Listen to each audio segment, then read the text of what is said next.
have with us directors of two very socially relevant movies, Ore and Interdependence. So they are Mr. Mehmet Akif Buyuktale and Mr. Nila Matapanda. So Ore, again, I welcome you all to the conference. Yeah. And Ore, it's a movie about a young man who's... So that's what my idea was, that look at the scenario. Each of us has having that emotion. People are getting depressed, If you go on the street, you will see faces like Esa. Nobody bothers. We are suffering. Sir, in last few years, we have seen many films being picturized in Delhi. So do you think we filmmakers are failing to represent what is climate there? What we see is a very picturesque, this South Block, India Gate. But this topic is not talked about. It's not narrated. It never even finds any mention in the films. Do you think filmmakers are failing people to bring out the harsh realities of the climate?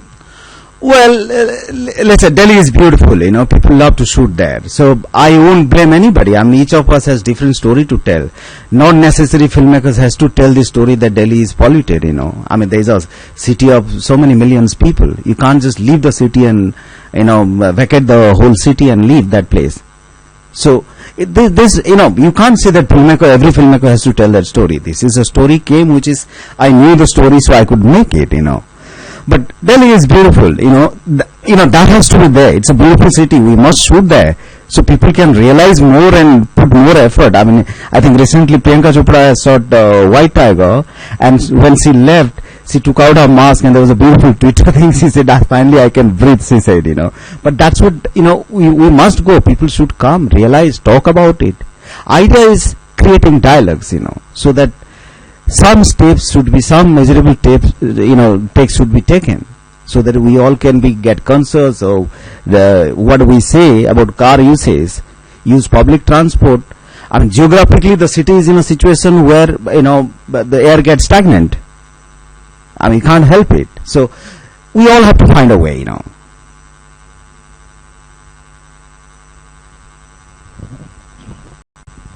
Sir, could you just tell us some of the experience you faced and challenges and the good moments of your film making? Yeah, it's a big question. I think the biggest part, the most difficult part was to find money for the movie, because it was my first movie. I didn't have enough experience before, only just short movies. So to get the financial support, it was the most difficult part, and otherwise it's hard to make a movie in Germany with good actors with Turkish origin, because most of the Turkish actors are working only for television. In television you have stereotypes, so it means they speak and they laugh and they play like television actors, and it's always stereotype, and the Turkish and Muslim actors always plays terrorists or gangster. So it was really hard to find the real actors. And when I find them after 1 year, it was the best and the happiest moment for me.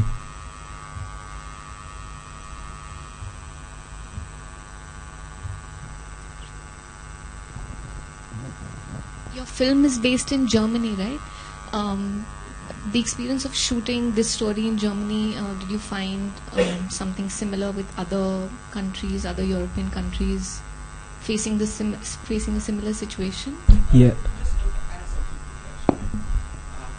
We keep hearing a lot of reports about communal tensions in Paris, especially France. We don't have much idea about what is the situation in Germany. So in continuation with that, you can tell me what is actually scenario there? Scenario about communal harmony-wise. I think it's in real life it's okay. I think you live in the same city, same neighborhood. There are not so much trouble, but when you get the picture about media, it's always sound like it's a big trouble between the different culture.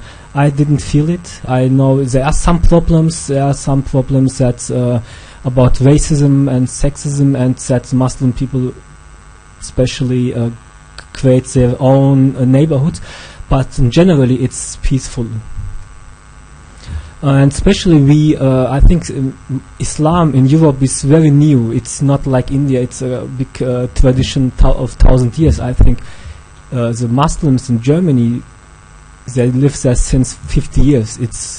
I'm the first generation who was born and assimilated and integrated, and also there are some parts, and this is my movie, which takes their Muslim identity very seriously. And they start to create a kind of new Islam. This Islam breaks with the Islam of their parents. It's not so traditional, it's new. And it's kind of a YouTube Islam, because they learn Islam through internet. They start to watch imams and preachers from India, from Pakistan and Saudi Arabia in English, and so they are creating kind of new Islam. So, for example, in my movie, Talak is very is important, and in Turkish communities, Talak didn't exist. They don't know, but the young generation learn Islam from YouTube, and they integrate different meanings of Islam, the rules of Islam, to this new Islam.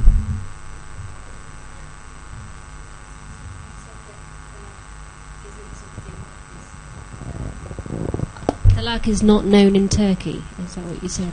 No, it's not legal. It's not official. But I think there are some really religious Muslims. They still use it, but it's not common in Turkey. Are you aware of the triple talaq issue that happened in India? Yes, it was. I was really happy to get the invitation from India. What is the divorce law in Turkey?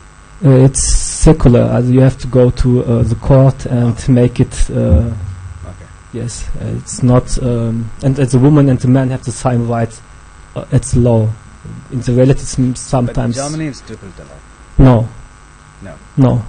I think there are some communities who practice triple talaq, but it's very small.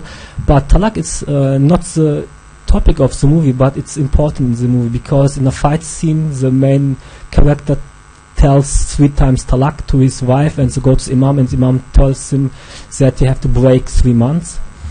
Then he used this to move from the new city, start a new life, and the new Imam in the new city tells him it doesn't mean 3 months break, it means divorce.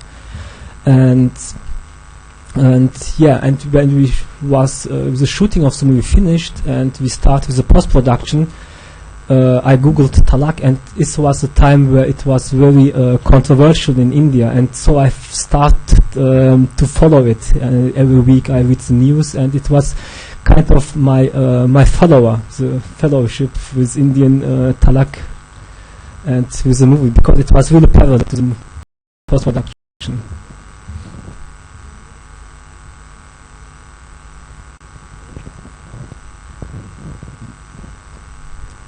Madhavji, do you think Delhi gets disproportionate attention for being polluted, when we have actually many cities in India which may have equal, if not more, incidence of pollution, air quality wise? Do you think Delhi gets disproportionate attention because being a capital city? No, I mean, I won't say that. I mean, it has to get the attention. It's the capital and such a huge population. And, the NCR, Ghaziabad, Faridabad, Gurgaon put together, it's a huge population who suffers. And it is actually country's worst polluted city, air-wise, not water or anything. So, that's how it gets the attention. Although it's green, it's everything, But now we have the blame that stubble burning in Punjab and UP or Delhi's cars or whatever. I mean, there has been many rules which are coming. I mean, government, of course, they're working on it. But it's not easy task, the kind of... When the air gets stagnant, everything is there. It's a poison chamber, period. And the attention has to be there. My point always, my question is, every year we have this attention. Why we are not doing instant action? That should be done. Like Beijing, if you see. I mean, last year I was in Beijing. I didn't find any difference between Beijing and Delhi's airs, But they had taken a lot of precautionary measure. That's the only way they could survive,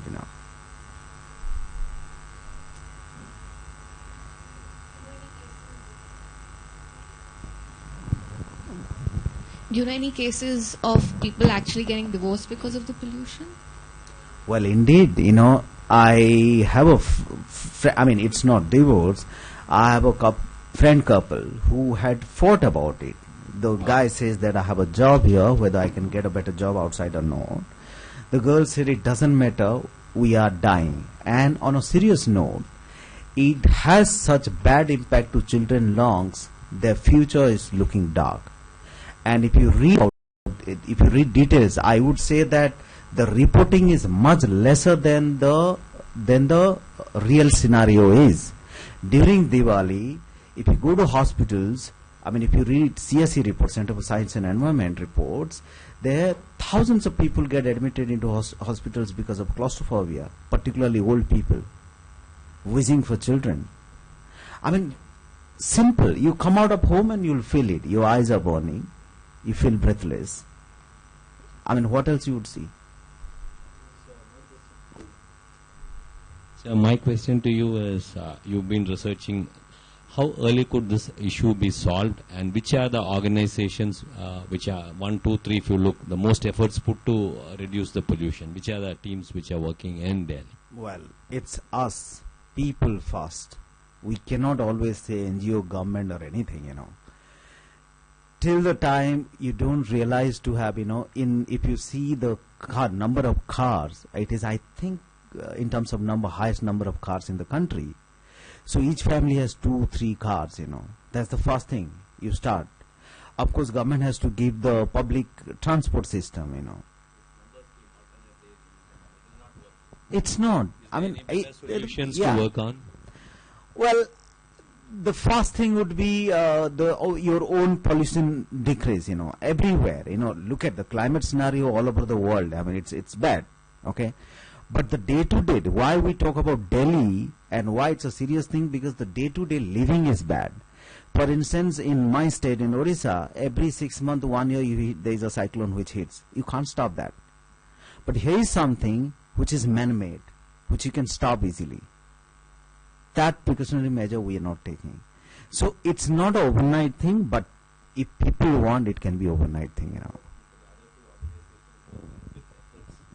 Well, there are many organizations now, the government working together, there are many organizations working forward to it, and if you constantly, I would say, Center for Science and Environment doing great job in terms of all the research and other parameters what is happening, and they're giving a lot of ideas also. That should be something which government and social organizations can work together. But first is people. People has to stop it. This year again, Diwali fireworks was banned. Okay. Last year I could feel lesser. This year again it was like, next day to Diwali it was bad because people didn't hear it. We heard fireworks till 12 o'clock, 1 o'clock. So that means people didn't realize it. So if you are deaf, who else will help you? No government can help you.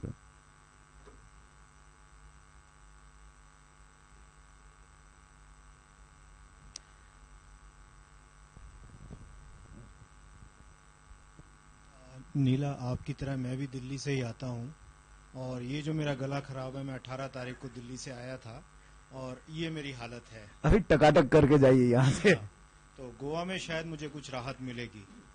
Delhi पहले 7 बार उजड़ी है और फिर बसी है, तो क्या हम सोच सकते हैं कि दोबारा फिर दिल्ली बाउंस बैक करेगी और फिर अपने रूप में आएगी?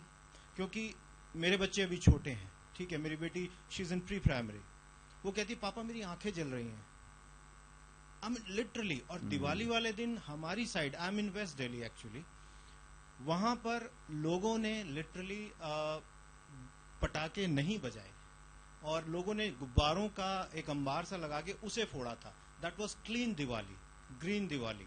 लेकिन एज अ सिटीजन हमारी तरफ से भी बहुत कुछ होना बाकी है।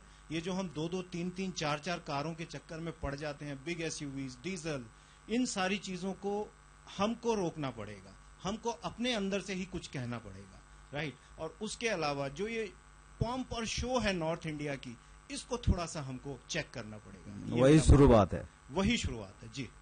Thank you so much. Also, one of the big problem of Delhi is one of the dustiest city in the world. Okay, so dust is a very big issue, which I think it's a very easy thing for government to do.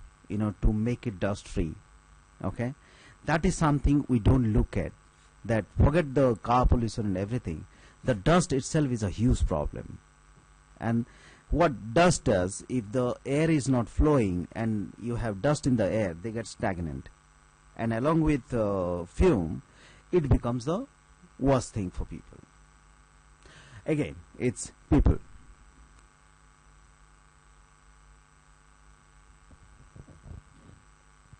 My question is, through the making of your film, was there something new that you discovered about your identity as a Muslim, or did it change anything for you?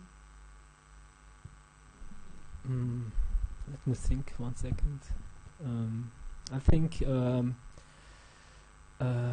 it's part of my about my works. It's always I discover my identity with my works, so it's always have a influence on me. And in this, I can give an example. We wanted first shoot in the mosques, and when I was in the mosque and I talk with the people, and they have they accept from me that a special image of Muslims, and in this moment I felt, okay, this makes a pressure. I don't feel free myself as an artist, and it was a decision to build a mosque in a empty room, so I could be completely free. And it was my first time where I have the feeling that my artistic expression was more important than the near to the community. And it's still a process, and yeah, it was like this.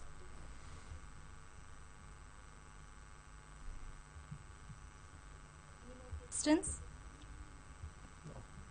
So I think it's time to wind up the session. Anyway, strong messages from the two directors. And thank you, Mr. Nida Madhapanda and Mr. Mehmet. Thank you so friends. much. Thank you. Thank you.